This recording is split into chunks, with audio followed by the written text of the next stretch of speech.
The way to get startup ideas is not to try to think of startup ideas. If you make a conscious effort to try and think of startup ideas, you will think of ideas that are not only bad, but bad and plausible sounding, meaning you and everybody else will be fooled by them and you'll waste a lot of time before realizing they're no good. The way to come up with good startup ideas is to take a step back.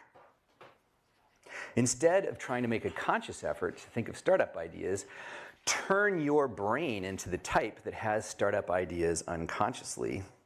So how do you turn your mind into the kind that has startup ideas unconsciously? 1, learn a lot about things that matter.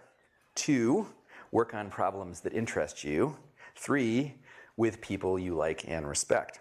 That third part, incidentally, is how you get co-founders at the same time as the idea.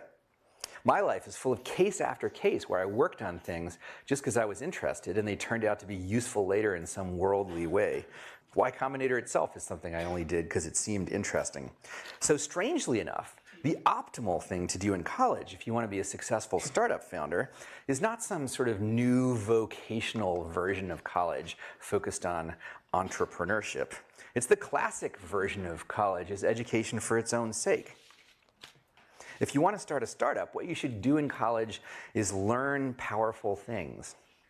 And if you have genuine intellectual curiosity, that's what you'll naturally tend to do if you just follow your own inclinations. The component of entrepreneurship, I can never quite say that word with a straight face, that really matters is domain expertise. Larry Page is Larry Page because he was an expert on search.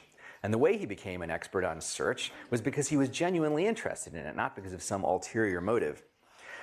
At its best, starting a startup is merely an ulterior motive for curiosity, and you'll do it best if you introduce the ulterior motive at the end of the process. So here is the ultimate advice for young would-be startup founders, reduced to 2 words: just learn.